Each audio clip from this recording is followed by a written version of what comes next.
Good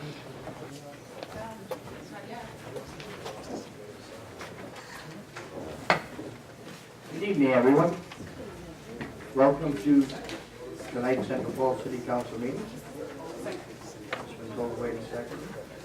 Take that back.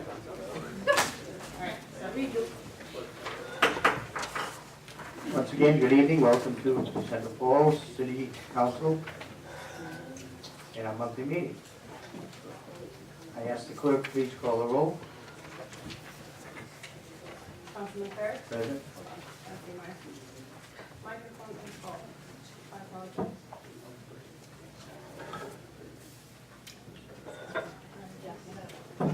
Councilman Ferris? Present. Councilman Figueroa? Present. Councilwoman Fonseca? Present. Councilwoman Gonzalez? Present. Councilwoman Rankin? Present. Councilwoman Recital Siegel? Present. Councilman Bothero? So we have quorum. Thank you. Will all please rise for the pledge of allegiance?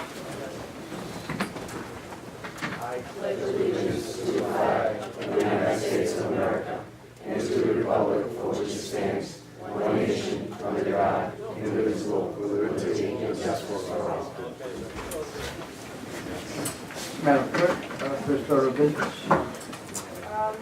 It's public comment. Is there anyone signed up? I'm not having one signed up for public comment. Thank you. Next item. Take one of these? I wasn't there. Next item is the citation of the and appreciation of the. Are we allowed to take So I this? told upstairs. And I believe, Director Recreation. Brown. Upstairs. I told CP that too. I told him to come see that. These are two different Because he knows that I go out and I Josh, volunteer. Recreation Director, Do you have your are you ready? citation? Sorry. Could you just give a brief comment of their accomplishments? Sure. So Thank you. when we had the blizzard, Tuna, we had a variety of residents that were calling in asking for some assistance with shoveling. We also had the fire department that always has a need whenever there's a snowstorm to get some help shoveling out the fire hydrants. Mayor Diosa thought it would be a great idea to contact Mr. Scafini and the CERT team over at the Central Falls High School. Now, we were supposed to get together and shovel everyone out, I believe, on a Monday, but the weather was too intense, so we ended up getting together on the next day, which I believe was a Tuesday. And we had about 10 youth that came together to spend their day off, where they could have been staying at home, doing what many teenagers do, watching TV or playing video games or reading a book, but they decided to come out and help the community. So we were able to, I don't remember the exact numbers, but we were able to go ahead and clear maybe about 8 or 9 driveways and maybe 12 different fire hydrants.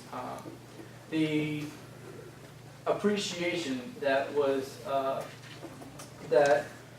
felt was unbelievable. The residents were extremely surprised and happy when they saw, a group of 5.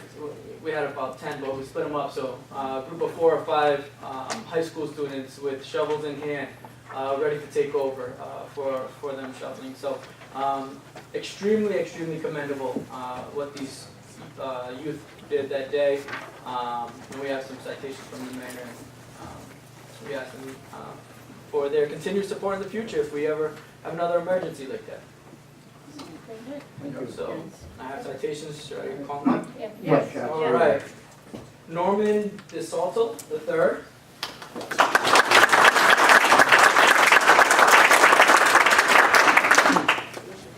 This one is for Mr. Robert Scapini himself, the teacher that helped organize it.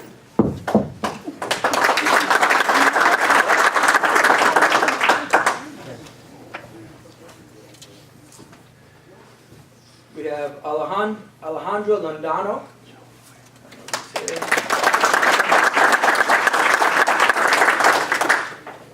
Sebastian Zuleta, many of you may know.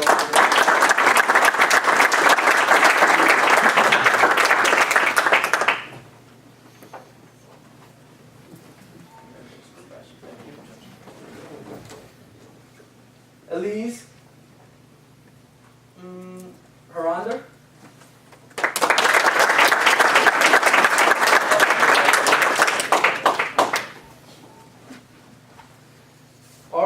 Hernandez.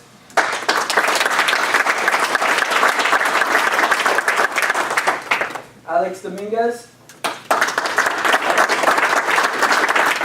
Matthew Bedoya.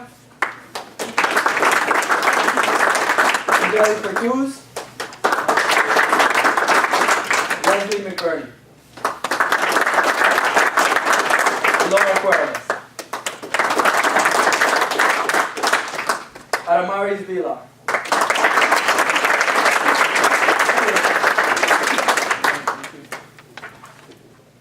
That's all. Thank you.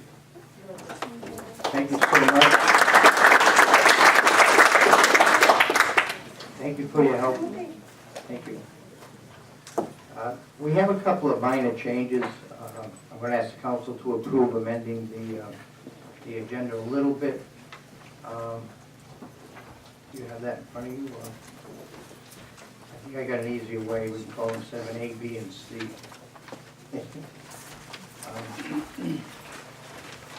We have some appointments to the White Center Board, which I'd like to move from item 10 to item 7B.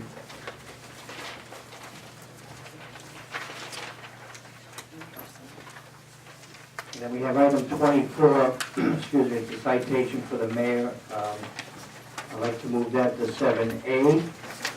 And then we'll have the tax abatements with Mr. Batty. That'll be 7C. I think that's the easiest way. So, looking for a motion to approve those minor changes to the agenda. So moved. I have a motion and a second. Stephanie and Pia, all in favor? Aye. Aye, chair votes aye, nays, ayes have it. Okay, with that, next item. It's FY 2014 audit review. It's from Mark Amhello. And the gentleman, his name? Mr. Chandelier is here. I just, there's one thing, this is a presentation. I want everyone to understand that. It is just that. It's not a question or answer period either from the council or the audience. It's just that. It's a presentation of the findings of this company. With that, I want to thank you for being here. And thank you. I think you're going to deliver some good news to us. Yep. Thank you. And my name's Peter Chatelier from Markham LLP, and we conducted the audit for the year ended June 30th, 2014. And I think you've either been given a copy or have a copy in front of you, and I'm gonna, it's a... Ms. Chandelier, can I ask you to speak into the microphone, please? Sure. Thank you. You need to take it out. It might be easier. Thank you. How's that? That's perfect. Thank you.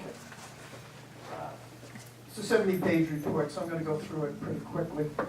I've got a bunch of highlights that I think are the important parts of it, and I'll just move right along with it. The first thing I'll do is point out maybe the fourth page in, it's the report of independent auditors, that's us, and really this is what we're hired to do, is to express an opinion on the financial statements that are really the city's financial statements, and we're expressing an opinion on those. And the bottom of that page says, in our opinion, the financial statements referred to above present fairly in all material respects the financial position of the government activities of each major fund and aggregate remaining funds of the city of Central Falls as of June 30th, 2014, and there's changes in financial position for the year that ended in accordance with accounting principles generally accepted in the United States of America. That's what we would refer to as a clean opinion with no qualifications. Pages 3 through 10 are management's discussion and analysis, and that's really Cynthia DeJesus' summary of the financial statements. She writes that, and we include it in the report, and so it's management's summary of what happened during the year, and you can take time to read it, and in some respects it summarizes the information better than the rest of our report. It summarizes it in maybe 7 pages. I'm going to ask you to turn to that in front of me. Pages 13 and 14. They're probably two of the more important pages that you're going to see in here. On the left-hand column is the general fund, which is most of the operations of the city. Two major funds that you will see there, retiree supplemental settlement, which you're probably familiar with, but I'll go through it anyway, and the capital reserve fund, and then a column that says other governmental funds. When you want to see what's in those other governmental funds, you can turn to pages 61 through 65, and there's probably 20 funds, and they're all summarized, and so you can see what makes up each fund. 13 is really the balance sheet. It's a snapshot of one point in time, which is June 30th, 2014, and lays out the assets, liabilities, and the resulting fund balance.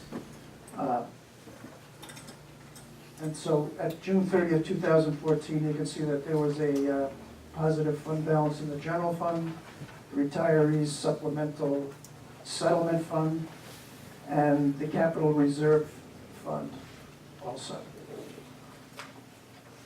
Page 14 really shows, as opposed to the balance sheet, it talks about a period of time, which is the fiscal year. And so it details the revenue, the expenditures, any other financing transfers, and resulting fund balance.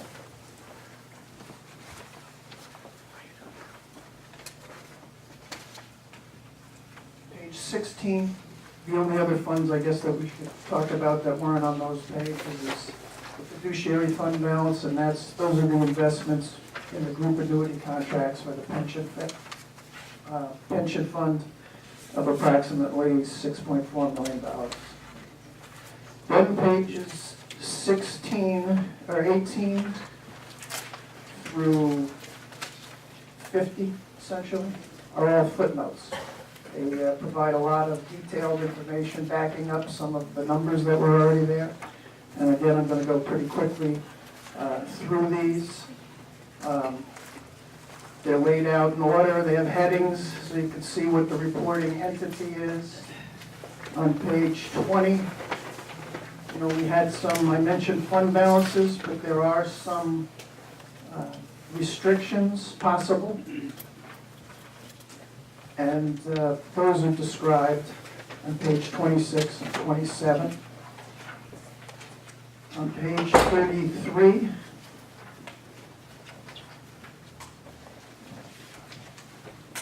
when we're talking about the long-term debt, I just want to point out that the city still has an amount due to the state of Rhode Island for its receivership expenses of approximately $3.2 million. Page 34, we lay out what the liabilities, long-term liabilities of the city are, and trace them from the beginning of the fiscal year till the end of June 30th, 14. If you look at that page quickly, you can see the details of the bond issues. There was a refunding, so you'll see a reduction and an addition to that refunding. And there are other liabilities still in place, and I'll just mention them. They're right here, but the accrued compensated absences, which is really sick and vacation pay that's vested with employees at June 30th. Net pension obligation, net OPEB obligation, which is other post-employment benefits. The amount that I just mentioned about due to the state, and there still are some unsecured claims from the bankruptcy that total about $114,000.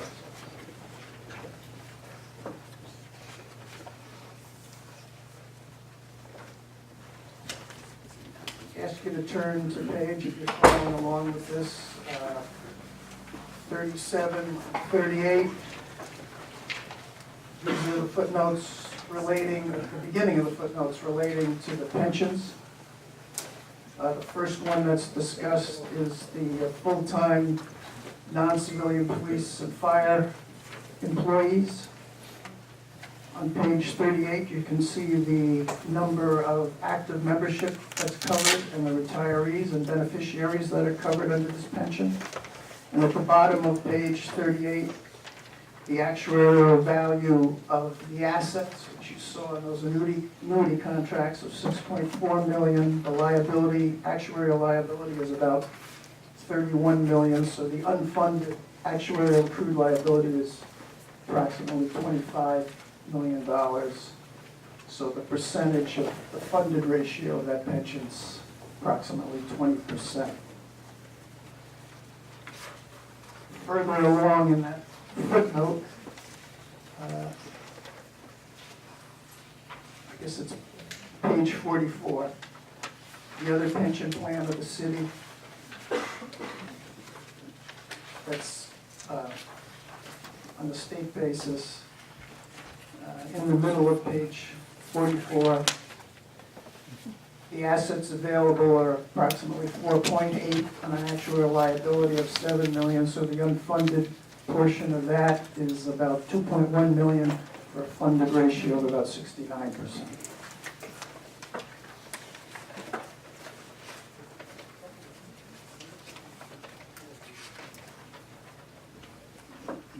On pages 50 through 56, there's a lot of detail here, and this is what we call budget to actual report, where it'll show the original budget that was approved, the final budget, and then the actual in the third column and a variance column. And that goes on because there is a lot of detail in that. I will point out at the bottom of page 50, the budgeted revenue for fiscal 2014 was about 16.7 million, and the actual revenue was 17.7 million. So you were, on the revenue side, you had about $1 million in excess of budgeted revenue. And on page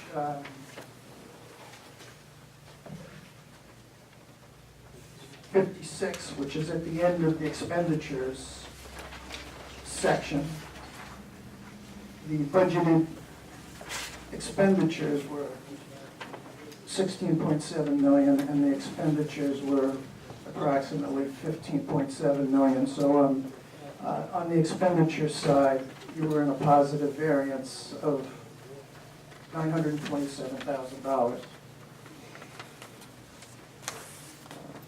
So on both expenditures and revenues, you were in excess of the budgeted amounts. Finally, on page 67, there's some detail about what your tax receivables were at June 30th of 2014, showing them by year, what the collections were, what the assessment was. Some useful information on what made up the tax receivables at the end of the year. And finally, the last two pages, when any government has some certain requirements that we have to do an audit for, if you had more than a certain amount of federal funds, we'd have to issue a special report, and then there's this report where we issue an opinion on whether the city's controls over financial reporting and compliance with laws and regulations, and we also have a clean opinion for that. That concludes my presentation. So, Thank you very much, and it's good news all around. Yep. Thank you. Councilman Ferry, President Ferry, just a quick question. Are we going to be given an opportunity to ask questions regarding the audit at all at another time? We were at the last time, so I'm just curious to know when that can happen. Well, I haven't thought about that. I mean, this is it. It's complete. If you have financial questions, certainly we have the finance director, Cynthia. I'm sure if we requested her, she could help in that area. We have Len. We could set up a date. That's not a problem. Okay, great. But Thank this you. is the report of Yeah, no, absolutely. professional Understand. auditor, and certainly, Well, there's just questions that I have regarding the but audit. his work is done, and that's why he's here. But since it's his work, I just wanted to ask him questions about his work. Oh, I mean, as far as I can see, he's finished. except for my questions, with all due respect. I Well, do have questions. We can look to the, try to set it up at another time, but, That would be great. but it probably wouldn't be this January. No, that's fine, it doesn't have to be that jump. Thank But I you think so we- much. We now have Mayor Giosa and Dr. Fran Gallo present on the memorandum of understanding between the city and the school district.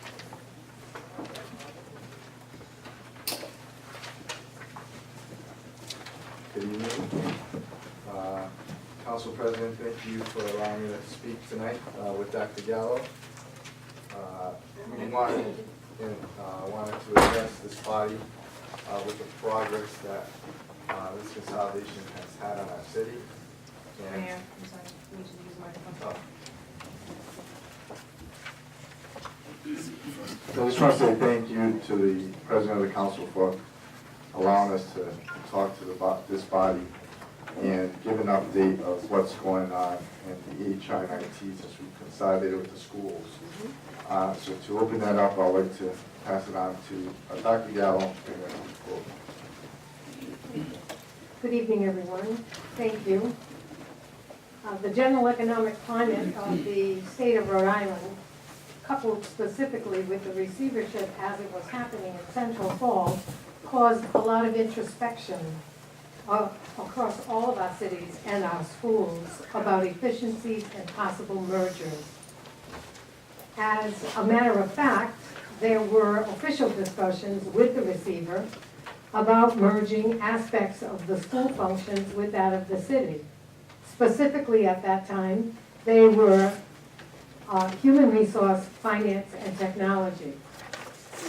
Then, shortly after these discussions took place, in earnest, Judge Bailey ruled that the schools were completely separate from the city, that we were not part of the receivership in any way. And so the discussions ended. Mayor Diosa revived the discussion shortly after securing the authority to take control of these departments. His outreach to the schools came in the form of an experiment. Would the schools be willing to share the expertise of our Director of Human Resources through contracted services for several months, renewable and extended if this arrangement proved to be successful? Considering how Mrs. Goet has successfully served the school administration, overseeing a staff of 670 employees, and how the reductions in staff have occurred over time, we thought incorporating the employees of the city would be most doable. Now, we're 5 months into this arrangement, and I believe I can say this contractual partnership is saving valuable and scarce city funds while gaining experienced, knowledgeable, and respected professionals in the bargain. After just 1 short month, the success of this singular contract was clear enough that the city actually decided to branch out and ask about technology. Mr. St. Jean is a known entity statewide for his technological prowess. He and his department now serve this city, enhancing planning, network structures, firewalls, and all tech systems, including phones. He leverages school and city purchases to create extra efficiencies. Together, these two functions of human resources and technology are moving the city toward lasting and greater financial security. These contracts have not created a merger. That was the original thinking during the receivership. Rather, these contracts have proven that the schools could effectively support the city, building greater unity and civic pride. Other cities have called to ask about this arrangement. They've tried mergers and it hasn't quite worked. I think that the Central Falls schools and the cities are really onto something that's quite attractive to the other communities. We have successfully covered the bases of authority, fiscal efficiencies, and ethical conduct within signed contracts. The work itself has been reported to you each month through the director updates. New initiatives and innovations are discussed during the mayor's weekly directors' meetings. The fact that even beyond the contracted hours, each person is readily reachable